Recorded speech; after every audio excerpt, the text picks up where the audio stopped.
Hello guys.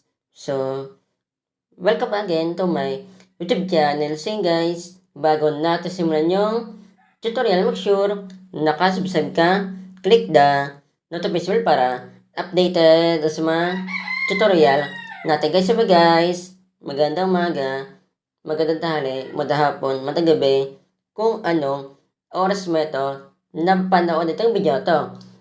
Mission na lang po si Liz na about naman po sa Facebook kung paano ba i-edit po yung namali po yung caption po sa FB Reels. Depende po sa inyo kung saan po kayo mag-edit po ng caption po sa FB Reels, kung sa Facebook na personal or yung Facebook page po nyo. Hindi po tayo guys na makapag-edit po ng caption po sa mga naka-upload po nyo FB Reels. Kahit na meron po tayong browser po, example, katulad po nitong Google Chrome.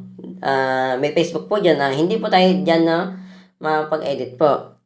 Ang gamitin po natin na application po, Facebook na official po. Kaya shoutout po sa mga mahilig po na gumamit po ng Facebook. Dito po sa Facebook Lite po, natry ko din po siya. Hindi rin po dyan na napag-edit po ng caption. Punta tayo dito sa Play Store kung ikaw naka-Android phone, tablet. Depende rin po sa inyo kung anong gamit po niya, kung Android phone, nakatulad ko, or tablet, iPhone, iPad. Punta tayo dito, type natin Facebook. Lumabas na po sa akin yung Facebook. Yan. Same lang din po sila kung ano dyan i-click ko. Dito po, depende rin po kung ano gusto nyong i-click po dyan. Same lang din po yan. Ito po yung logo po niya, then ito po yung pangalan po niya.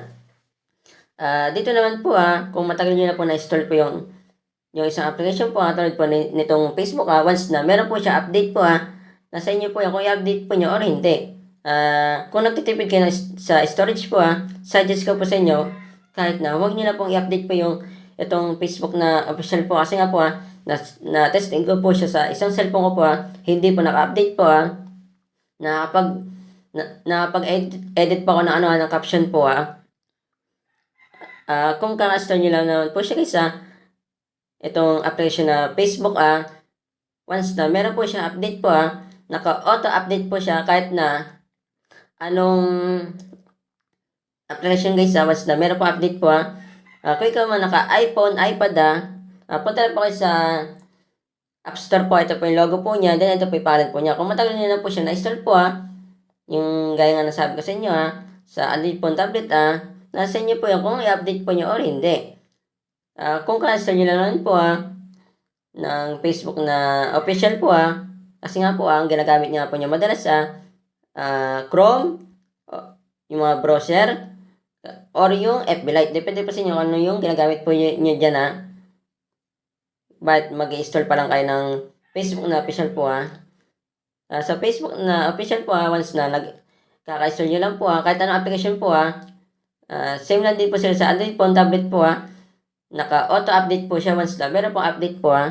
Punta na tayo dito sa Facebook. Tara, let's go! At dito naman sa Facebook po, ang gagamitin ko po yung mismong Facebook na account po na madalas na ginagamit ko po. Bago ko po sa inyo na ituro po, ito po yung pangalan ng Facebook ko po, Ash Ladrido Auya. Kung meron kayong katanungan sa mga ina-upload kong video, pwede naman po kayo na mag-PM para masagot ko po yung katanungan po nyo. Pwede nyo ako i-add or PM po para po mapasin ko po agad yung katanungan po nyo.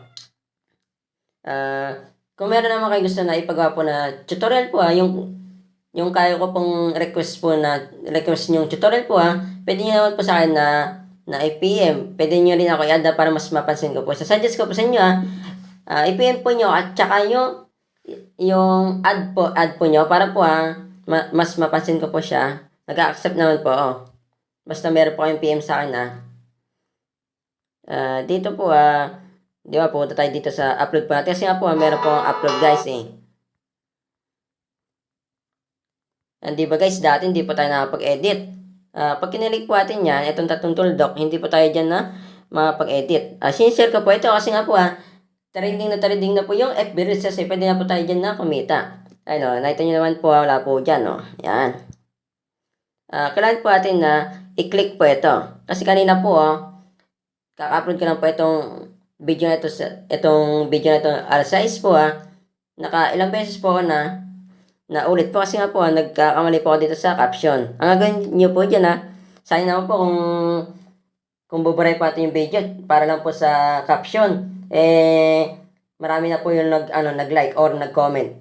Depende po sa inyo kung ano yung mas madami po sa inyo kung reaction po or yung comment. Sayang naman po yung guys kung buburay po natin. Siyempre, di naman na magko-comment po or magla-like po yung mga nakakita po nito, yung mga nag-like po na dati, tsaka nag-comment dati. Di ba? I-click po natin yan.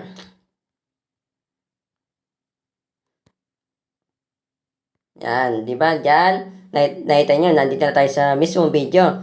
Click po natin itong tatlong tuldok. Ni-isa-isa ko po itong video ito itong tutorial para po hindi po kayo malito po para iwas tanong na po kayo.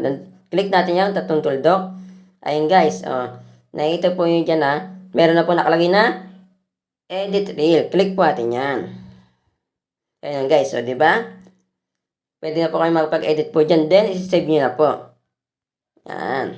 Pwede na po kayo pumunta po sa mga reel po nyo. Kapag check po yung mga video po nyo, meron po kayo na mali po na caption po kahit na luma po siya or bago, pwede na po ayan puntahan nyo na po yan yan. At tulad dito guys, nagkamali ako dito. Ayan meron ako na mali dito guys Pwede ko na po siya na edit.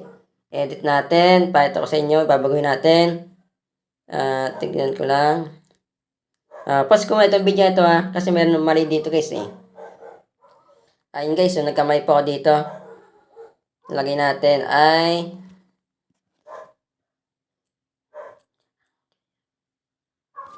yan guys, binago ko na po siya. Ang lahat.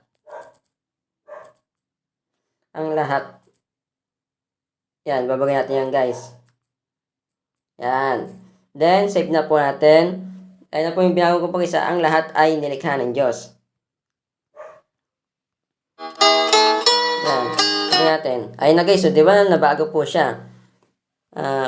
Pakashare po itong mismong video guys Dito na po nagtatapos yung video. Kapag sinari nyo itong mismong video nadami itong views, mas madami tayong natulungan na tao. Yun lang po, masabi po. God bless po. Ingat po kayo.